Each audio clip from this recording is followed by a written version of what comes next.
Assalamu alaikum, dear brothers and sisters, and welcome to Quran and Islam. We hope you're preparing well for your akhirah. Brothers and sisters, if you have ever visited the Kaaba, the Haram, and the Masjid Nabvi, you can understand how beautiful and spiritual these places are. We feel emotional and connected and indifferent to worldly matters when we go there. Let's talk about the miracles that happened when these holy places were rebuilt and redesigned. The person who built the Masjid al-Haram and Masjid Nabvi was called Muhammad Kamal Ismail. He was an Egyptian architect and engineer. Brothers and sisters, the person who gets to design and build the most blessed parts of the world, the Masjid al-Haram and Masjid Nabvi, can he be an ordinary man? Allah had chosen and designed the whole process. This person was also no less than special. Dr. Kamal Ismail was the youngest one to graduate from high school in Egypt, and then he became the youngest person ever to graduate from the Royal School of Engineering. He was then sent to Europe to receive multiple doctorates in Islamic architecture. He was the first person to take over the control of the whole design and rebuilding of the Haramain Sharifain. Despite his excellence and degrees and experience, he refused to take even a single penny for completing this lengthy, difficult task. Dr. Kamal Ismail said that why would he take worldly returns for designing the most sacred parts of the world? How would he answer back to his Allah? His whole life is an embodiment of Iman and faith. He had a small personal life, and that is why he would spend most of his time in worship and ibadat. No doubt, Allah had chosen this person. He was over the age of 80 when he signed the contract of designing and rebuilding the Haram and Masjid Nabvi.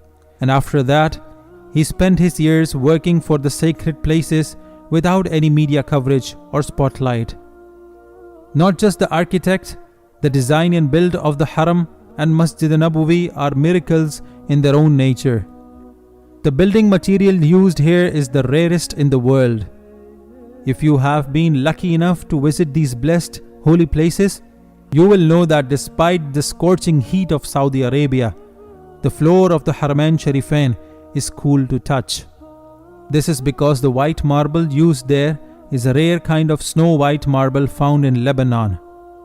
Dr. Kamal went to Greece and bought that rare mountain where this marble was found.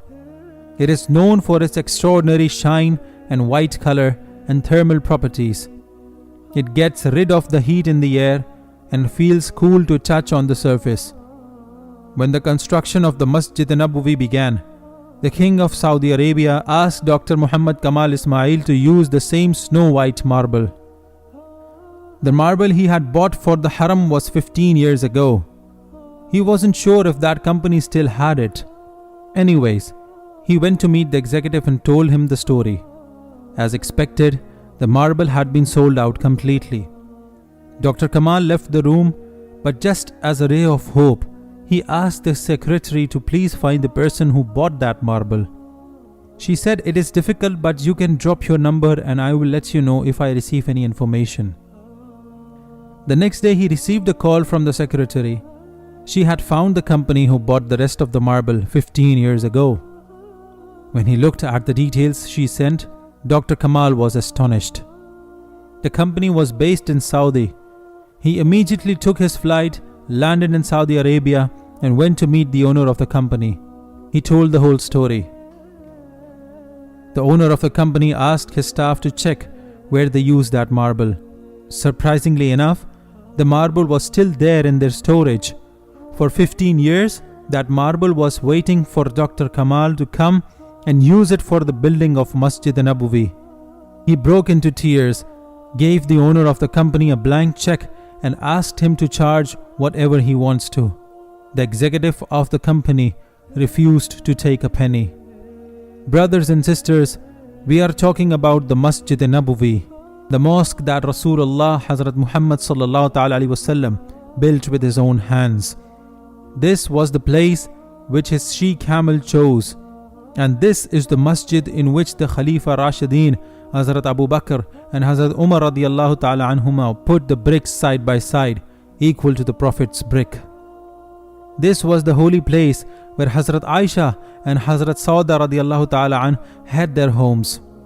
How lucky some chosen people have been to contribute to the reconstruction of this holy place, where the hearts of the Muslims from all over the world come together, where thousands of Muslims come every year to rejuvenate their iman and faith and get rid of their sins and connect with Allah and His Prophet sallallahu ta'ala alaihi wasallam.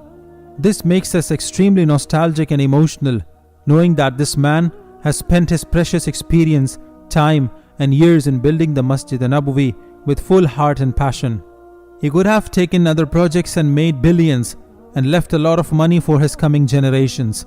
But Allah had chosen a man of faith and iman for the construction of this holy place. May we all get to witness the glory and holiness of Masjid al-Haram and Masjid Nabvi one day. Don't forget to subscribe to the channel and hit the bell icon so that you don't miss an update. Till next time, Assalamu alaikum wa rahmatullahi wa barakatuh.